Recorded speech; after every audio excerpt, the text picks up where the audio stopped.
안녕하세요. 반갑습니다. 저는 상담심리사회복지학부에 있는 조성봉이라고 합니다. 이번에 학생들이 보내준 사연들은 주로 관계들에 대한 것입니다.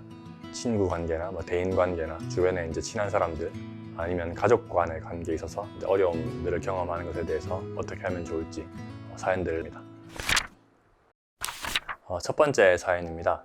애정이 생기고 친해지면 친해질수록 저는 더 챙겨주고 아낌없이 주는 스타일이에요. 기대하면 실망이 크다는 것을 알매도 자꾸 기대하게 되고 섭섭하게 되더라고요. 기대를 하지 않는 법, 기대를 하더라도 덜 실망하는 교수님의 방법이 궁금해요. 어떻게 해야 제 마음이 덜 상처받고 덜 힘들까요? 네, 저희 보내준 학우 같은 경우는 남들에게 주는 걸 좋아하는데 그러면서 상처를 많이 받아서 힘든 경우 같습니다. 이런 경우들이 많이 있죠. 진짜 많이 있습니다. 많이 공감이 되고 또 혼자만의 고민은 분명히 아닌 것 같습니다. 우리가 관계에 있어서는 상대적인 부분을 고려하고 상대방의 반응에 따라서 이렇게 줄 수 있어야 되는데 일방적으로 주고 더 주고 싶어서 더 주는 것이 어떻게 보면은 내가 하고 싶어서 하는 건데도 그렇음에도 불구하고 이 관계에는 도움이 안 되는 거죠. 이 부분을 한번 고려를 할 수 있으면 좋겠습니다. 분명히 이 학우 같은 경우도 경험이 있어서 알고 있는 부분이고 또 많은 사람이 알고 있음에도 막상 마음이 가는 사람이 생기면 이게 어떻게 보면 절제라고 할까요? 잘 안 되는 경우가 있는데 사실은 근본적인 부분에서는 어떤 불안이 그 원인에 있습니다. 이 사람을 놓치면 어떻게 할까? 이 사람이 나에게 마음을 주지 않으면 어떻게 할까? 아니면 나는 이 사람 마음을 얻기 원하는데 친해지고 싶은데 이런 불안이 그 근본적인 기저에는 자리 잡고 있다라는 것을 우리가 한번 생각을 해볼 수 있습니다. 제가 추천하고 싶은 책은 이 책입니다. 이 책이 사랑의 기술이라는 책인데요. 에리 프롬이라는 분이 쓰신 책인데 아마 들어본 친구들이 많을 겁니다. 우리가 지금 이 사연 같은 경우는 애정을 주는 대상이 동성인지 그냥 친구인지 아니면은 이성인지는 알 수 없지만 크게 다르지 않습니다. 일단 우리가 이성이라는 가정을 한번 하고 이야기를 해보면 좋을 것 같은데 그렇게 하는 것이 이 책의 내용과 적용이 더 잘 되는 것 같습니다. 분리의 경험은 불안을 일으킨다. 분리는 정녕 모든 불안의 원천이다. 분리되어 있다는 것은 내가 인간적인 힘을 사용할 능력을 상실한 채 단절되어 있다는 뜻이다. 그러므로 분리되어 있다는 것은 무력하다는 것을 의미한다. 쭉 이런 이야기들을 하고 있습니다. 그래서 이 분리의 불안을 우리가 느끼고 있기 때문에 이것이 좀 더 높은 사람들의 경우는 누군가에게 친밀함을 경험하고 싶고 그게 자연스럽지만은 그런 욕구는 누구나 가지고 있습니다.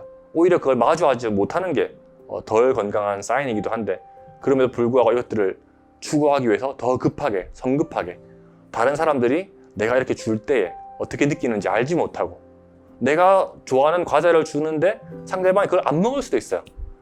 그런데 왜 너는 나의 사랑을 안 받아주니? 나의 마음을 왜 이렇게 거절하니?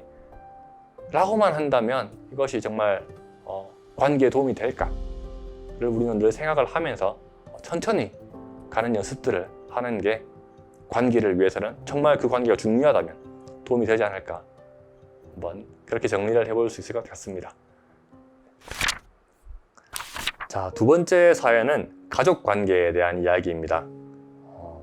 교수님 안녕하세요. 저는 가족 관계에 관한 고민이 있습니다. 바로 소중한 가족들을 타인보다 더 소홀하게 대하게 된다는 것입니다. 예를 들어 다른 사람이 이기적으로 행동하면 내가 조금 손해보자 하는 생각을 하면서 참고 넘기는데 제 가족이 그런 행동을 했을 때에는 아득바득 손해보려 하지 않고 끝까지 따지려 듭니다. 참 아이러니하죠. 소중한 가족을 위한 손해는 더 기꺼이 감수하는 것이 마땅한데 혹시 이렇게 오해할 수도 있겠습니다. 가족을 사랑하니까 그들이 잘못된 행동을 하는 것을 바로잡아주려 하는 거 아닌가 라고요. 그러나 제 행동에는 그런 사랑의 마음은 없습니다. 단순히 제 짜증을 표현하고 싶은 마음이 클 뿐이죠. 어떻게 하면 이런 아이러니를 극복할 수 있을까요? 저는 정말 소중한 가족을 진심으로 사랑하고 아껴주고 싶습니다. 혹시 이런 고민을 가진 저에게 추천해 주실 책이 있을까요? 먼저 가족 이야기를 하는 게 우리가 쉽지 않은데 본인의 어떤 가족에 대한 마음을 이렇게 나눠줘서 참 고맙습니다. 사실은 우리가 가족에게 대하는 태도와 타인에게 대하는 태도가 같다면 이건 아마 성인일 겁니다. 아무도 같을 수가 없습니다. 이 학생은 이것에 대해서 고민하는 자체가 저는 나름의 기준이 높구나 라는 생각을 하게 됩니다. 가족이라는 것이 양가 그 이상의 다양한 감정들을 가지고 있습니다. 그렇죠? 우리가 부모님에 대해서 이야기할 때 감사한 분이지만 여러 가지 상처를 준 분이기도 합니다. 이것들을 우리가 받아들이고 통합하는 게 너무 중요합니다. 나는 어떤 상처를 받았는가를 이해하는 게 중요합니다. 그렇다고 해서 부모님을 원망하고 비난하라는 게 아닙니다. 우리가 어떤 그런 흑백 논리로 바라볼 수 없다는 것입니다. 감사하지만 내가 부모님 때문에 이런 상처를 받았구나 를 통합해야지 진짜로 감사할 수 있습니다. 그리고 나도 좋은 부모가 된다면 될 수 있습니다. 그렇죠? 무조건 덮어놓는 게 답이 아니라는 거죠. 이 학생도 이제 이런 과정들이 필요하지 않을까 생각이 됩니다. 가족은 친구들과 다릅니다. 다시 말해서 여러 가지가 있겠지만은 다양한 경험들을 같이 해온 역사가 너무나 깁니다. 내 동생이 언니라고 부르면은 그렇죠? 이미 난 그게 막 싫습니다. 화가 납니다. 내가 미쳤습니까? 미안합니다. 내가 이상한 겁니까? 이유가 있습니다. 제3자가 보면은 언니라고 불렀는데 왜? 그러는 거죠. 저는 이상하다 라고 말하겠지만 이 가족의 역사를 살펴보면은 충분히 언니로서는 그렇게 말할 이유가 있을 수 있는 겁니다. 맨날 아빠가 동생이 잘못하면 나한테 혼내. 그렇죠? 동생이 어지르면 나한테 치우라 그래. 동생이랑 나랑 싸우고 있으면 어때요? 너가 언니인데 왜 못 참냐? 너가 형인데 왜 그러냐? 똑같이 싸우냐? 이것들이 항상 반복되어 온 거죠. 그러니까 동생이 조금만 뭐라 그러면은 뭐라고 안 해도 그냥 보이면 짜증이 나는 겁니다. 이게 틀렸다고 할 수 있습니까? 이게 옳다는 건 아닙니다. 괜찮다는 건 아니지만 당연하다는 겁니다. 어떻게 보면. 물론 우리가 여기서 이제 어떤 걸 할 수 있을까 하는 다음 이야기고요. 그럼에도 불구하고 가족이라는 이 맥락을, 그죠? 관계를 생각하면은 내가 보이는 비이성적이고 말도 안 되고 이기적인, 그죠? 감정적인 반응들은 당연한 겁니다. 이 하구도 마찬가지겠죠. 제가 이제 이 사연만으로는 이 가족 관계나 경험들을 다 알 수 없지만 본인이 어떤 보이는 이런 태도, 다른 사람들에게는 내가 충분히 너그러운데 가족들이 조금만 나에게 뭔가를 요구하면 나는 감정적으로 반응한다. 충분히 이유가 있는 거죠. 그렇죠? 이런 것들을 우리가 스스로 더 이제 생각을 하고 정리를 하고 그러면 나는 이것들을 어떻게 할 것인가, 어떻게 해소하고 앞으로 어떻게 대할 것인가에 대한 과정이 필요합니다. 그렇죠? 그렇게 되어야지 우리가 알아야지 자유로워지는 거죠. 덮어놓고 무시한다고 해서 이 감정이 없어지는 게 아닙니다. 이 가족이라는 책이 있습니다. 어떻게 보면 전공서적이랑 비슷한 책인데요. 가족 치료, 가족 상담이 말하고 있는 원리들을 잘 설명하면서 우리가 이해하지 못하는 가족에 대한 감정적인 반응들이나 그죠? 다양한 복잡한 그런 상호작용, 그죠? 이 왜 일어나는가에 대한 이야기들을 해주고 있습니다. 이 책을 한번 읽어보시면 도움이 될 것 같습니다. 존 브래드쇼라는 사람이 쓴 책인데 많이 읽히고 또 많이 이제 인용이 되는 책이기도 합니다. 한번 읽어보겠습니다. 생후 초기 양육자가 우리를 어떻게 바라보는가에 따라 우리의 자아상은 형성된다. 정확하게 나를 돌보는 사람의 눈을 통하여 바라본 그대로 나는 나 자신을 보고 느끼게 된다.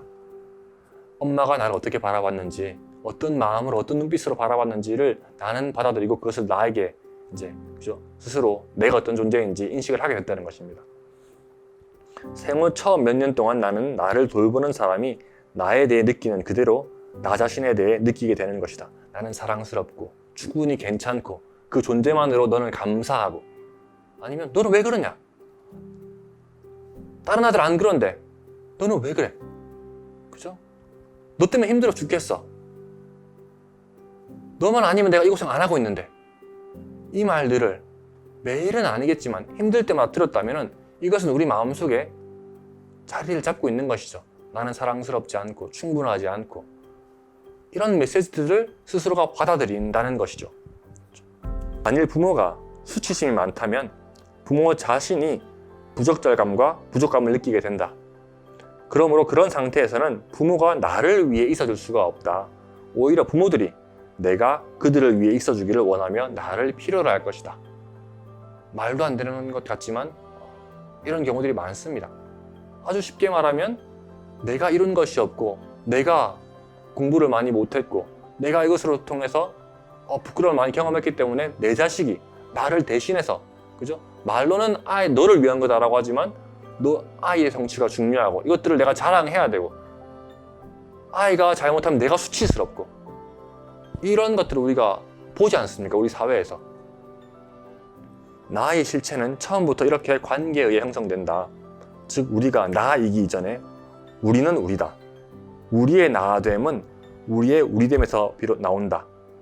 우리의 개별성은 우리가 살아가는 사회적 맥락에서 비롯된다. 이것이 가족에 대한 새로운 생각의 기본 토대다 라고 말하는데 조금 어려울 수 있는데 이 책의 전체 맥락에서 한번 읽어보시면 어렵지 않을 것입니다. 모든 가족 구성원들은 어머니와 아버지의 관계에 영향을 받는다. 한번 생각을 해보시면 좋겠습니다. 여러분들도. 가족의 각 개인이 스트레스에 대응하기 위해 하나 또는 여러 개의 특정한 역할을 맡게 되면 자신의 참된 정체성을 잃어버리게 된다. 만약에 엄마가 아프다, 아니면 아빠 엄마가 자주 싸운다. 그러면 자녀들은 거기서 살아남기 위해서, 그렇죠? 특정 역할을 맡게 되는 겁니다. 첫째는 첫째대로 공부를 잘해서 아무 문제가 없도록 부모님이 스트레스 받지 않도록 역할을 해야 되는 것입니다. 그리고 막내는 막내대로 또 기쁨을 주는 그런, 그죠? 장난을 치고 까부는 역할들을 어느 순간 나눠서 맡게 되는 것입니다. 자연스럽게. 그것이 내 성격이 되는데 대학교에 와도 그 역할들을 내가 해야 되는데 어느 순간 이게 불편한 것이죠. 내가 아닌 것 같고. 그렇죠? 이것들이 이제 우리가 20대 때를 지나면서 집을 떠나서 마주하게 되는 어떤 경험들인데 이것이 이제 쉽지 않습니다. 한번 읽어보시면 도움이 되지 않을까 생각이 됩니다. 가족이었습니다. 안녕하세요. 저는 잘한다 해줘야 더 잘하는 사람입니다. 그런데 요즘은 제 주위에 저를 가스라이팅 하는 사람들밖에 없습니다. 별 의미 없이 툭툭 내뱉는 무심한 말들, 혹은 서로 다른 사람임을 받아들이지 못하고 너를 절대로 이해할 수가 없다, 신뢰할 수 없고 믿을 수 없는 사람이다 라는 말들을 매일 듣다 보니 참 힘드네요. 한 귀로 듣고 한 귀로 흘리려 하지만 이미 생긴 마음의 상처는 계속 남습니다. 자신감과 자존감이 낮아지는 제 자신이 마음에 안 들어요. 교수님, 이런 게 사회생활인가요? 허허, 앞으로 사회에 나가면 더 심한가요? 참 이런 말들을 많이 들으면 분명히 상처가 되고 마음에 남죠. 그렇죠? 너를 이해할 수 없다, 너를 신뢰할 수 없다. 마음이 많이 힘들 거라고 생각이 됩니다. 이 학생이 말한 것처럼 분명히 서로 다를 수밖에 없고, 그렇죠? 그냥 있는 그대로 존중해주는 게 필요한데 그렇지 않고 나에 대해서 이렇다 저렇다 평가하고 괜찮지 않다, 문제가 있다 라는 식의 표현들을, 코멘트들을 이렇게 한다는 것은 분명히 우리의 자존감의 상처를 입힐 수밖에 없고 관계에서 힘듦을 경험할 수밖에 없는 것 같습니다. 제가 이렇게 골라본 책은 이 책입니다. 나는 왜 사람들에게 상처받을까? 네모토 히로유키라는 분이 지으신 쓴 책인데요. 부제가 이렇습니다. 남들보다 조금 더 섬세한 당신을 위한 관계 수업. 저는 인간관계를 어떻게 맺어야 할지 정말 어려울 때가 많아요. 가장 큰 원인이 뭘까요? 라고 물어보면서 이제 저자 스스로가 이제 나름의 확인 체크리스트를 쭉 제공을 하고 있습니다. 들으시는 분들도 한번 해당되는 게 있는지 한번 보시면 좋겠습니다. 타인을 지나치게 신경 쓴다. 남의 눈을 의식한다. 주변 사람이 나를 어떻게 생각할지부터 걱정된다. 나를 비판하거나 내 말이 부정당하는 것이 두렵다. 나를 바보 취급하거나 무시당하는 게 아닐까 하는 두려움이 있다. 다른 사람들과 함께 있으면 안심이 된다. 주변 사람들을 실망시키는 게 두렵고 싫다. 화가 나지만 지나치게 참는 편이다. 사람들이 나를 싫어할까봐 불편할 때에도 애써 아닌 척 하는 성향이 있다. 사람들이 나의 진짜 모습을 알게 되면 싫어할 거라는 생각을 한다. 쭉 리스트가 더 있는데 제가 선택적으로 몇 개를 읽었습니다. 이 리스트 중에 당신에게 해당되는 항목은 몇 개인가? 해당되는 항목이 많을수록 당신은 인간관계를 힘들어할 가능성이 크다 라고 이제 나름의 어떤 그런 진단 아닌 진단을 하고 있습니다. 하나만 더 보면 인간관계에서 범하기 쉬운 두 가지 오류가 있다. 타인과 적당한 거리감을 유지해야 함에도 불구하고 자신도 모르게 너무 깊이 들어가 버리고 반대로 너무 거리를 두는 것이다. 너무 가깝거나 너무 먼 거리를 유지하는 이유는 바운더리를 모르기 때문일 수 있다. 보통 바운더리는 유소년기부터 시작되며 사람과의 관계성 안에서 키워진다. 어떤 경험을 하는지가 중요하다는 것이죠. 성인이 되었다고 해서 모든 사람들이 바운더리를 정확하게 인식하는 것은 아니다. 대부분 사람들에게 해당이 됩니다. 그렇죠? 우리도 마찬가지입니다. 학생들도 더 마찬가지고요. 유소년기 부모와의 관계에 문제가 있었다거나 초등학교 시절에 왕따를 당했다거나 여러 학교로 전학을 다녔다거나 소중한 사람을 잃었다거나 하는 경험을 한 경우 바운더리를 정확하게 인식하지 못할 수 있다. 예를 들어 어려서부터 어머니께 과잉 보호를 받았거나 사사건건 간섭을 받은 경우, 폭력이나 폭언에 시달린 경우, 아무리 내 나름의 바운더리를 설정해도 나는 싫어, 그죠? 나는 이런 거 괜찮지 않아 라고 설정을 해도 자녀들에 대해서 부모님이 신체적으로나 정서적으로 치고 들어올 때 우리는 어떻게 할 수가 없죠. 아이들은 취약한 상태에 있기 때문에 이런 것들을 계속해서 경험할수록 우리는 건강한 바운더리를 갖지 못하게 되는 것이죠. 이렇게 되면 스스로 내가 어떤 사람인지, 그죠? 이 자아가 분명하게 형성이 안 됩니다. 이 이야기를 이제 하면서 그러면 결국 우리 정체성에 영향을 미치게 되는 것이죠. 반대로 이제 전학을 자주 다녔거나 소중한 사람을 잃어버렸거나 하는 경우는 오히려 이제 나를 보호하기 위해서 바운더리를 더 강하게 하기도 합니다. 이런 경험들이 반복되면 내가 상처받기 때문에 오히려 나는 이제 이렇게 하지 않겠다. 다른 사람들이 나에게 들어올 수 있도록 아니면 내가 마음을 주지 않겠다. 라고 하면은 바운더리를 강하게 이제 두기 때문에 이러면 관계들이 또 어렵게 되는 것이죠. 이런 것들을 우리가 통해서 바운더리가 뭔지 조금은 이제 짐작을 할 수 있을 거라고 생각이 되는데요. 자, 이제 이 사연을 준 이야기로 다시 돌아가 보겠습니다.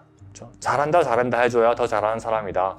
이 말 자체는 맞는 말인데 이게 어느 정도 이제 중요한지는 잘 모르겠습니다. 그렇지만 이게 중요하다면 이 친구에게, 이 학생에게 그렇죠. 이 바운더리가 어떤 상태인가를 한번 고려해 볼 수 있습니다. 바운더리가 약하다 아니면 되게 이제 경직되어 있다라고 표현하는데 두껍다는 것이죠. 이것이 그 사람의 어떤 옳고 그름이나 좋고 나쁨을 말하지는 않습니다. 그리고 이 바운더리라는 것이 그 사람의 책임도 아닙니다. 특히 아이 때부터 우리가 이야기한 것처럼 내가 어쩔 수 없이 그렇죠? 노출된 상황에서 다른 사람들에 의해서, 환경에 의해서 내 바운더리가 이렇게 형성되어 왔을 확률이 대단히 높습니다. 그렇기 때문에 이것을 우리가 비판하거나 책임을 전가할 수 없습니다. 이 개인에게. 그럼에도 불구하고 우리가 이것에 대해서 이해하는 건 필요합니다. 그렇죠? 다른 사람의 칭찬이 중요하고 인정이 중요하지만 이것에 내가 얼마나 좌우되는가, 다른 사람들의 눈치를 얼마나 보는가 스스로 알고 있습니다. 그렇죠? 이것들을 알고 이제 그러면 어떻게 해야 되는가가 중요한 것이죠. 주변에 가스라이팅하는 사람들밖에 없다. 안타깝습니다. 그렇죠? 여기서 말하는 가스라이팅이 어떤 정도인지 모르겠지만, 그렇죠? 나를 사용하고 나에게서 그저 이득을 취하고 나를 어떻게 할 수 없도록 올가매고 속이고 하는 것들, 이용당하는 경험들을 많이 하고 있다면, 그러면 이제 이곳에서 가만히 있으면 안 되죠. 그렇죠? 책임을 전가하는 것이 아닙니다. 그렇지만 나를 신뢰할 수 있는 사람, 그렇죠? 내가 신뢰할 수 있는 사람을 찾고 또 상담을 한번 받아보든지, 제가 상담 전공이기 때문에 그렇게 말하는 걸 수도 있지만은 분명히 상담은 자기 이해에 도움이 됩니다. 그리고 어떤 말들은 내가 어떻게 버려야 할지, 이 관계들이 어떻게 내게서 도움이 안 된다면 어떻게 이렇게 멀리 해야 될지, 이 고민들을 이제 하는 것이 필요할 것 같습니다. 한 귀로 듣고 한 귀로 흘리는 것이 중요하죠. 말하는 건 중요한데 이것도 이제 이 상황에서 노출되어 있다면 관계를 끊는 것이 도움이 됩니다. 그렇죠?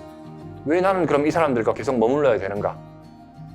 이것이 제가 이 사연의 어떤 그 배경을 모르기 때문에 함부로 말할 수는 없지만 뭐 전공 때문에 아니면 방에 살기 때문에 당장 어떻게 도망가지 못할 수 있습니다. 그럼에도 불구하고 그렇죠? 이런 관계들이 계속된다면 끊어내는 것이 중요하고, 또 한편으로 생각할 것은 나는 그러면 왜 그렇죠? 이런 사람인가? 이렇게 이용만 당하는가를 여러분들이 잘 이해하셔야 되는데, 그 부분이 이 책에 잘 나와 있습니다. 또 한편으로 제가 이제 언급하고 싶은 책은 이 책이 있습니다. 한국 제목으로는 나는 안전한 사람인가? 라는 제목으로 번역이 되어 있는데, 사실 영어 제목으로는 Safe People입니다.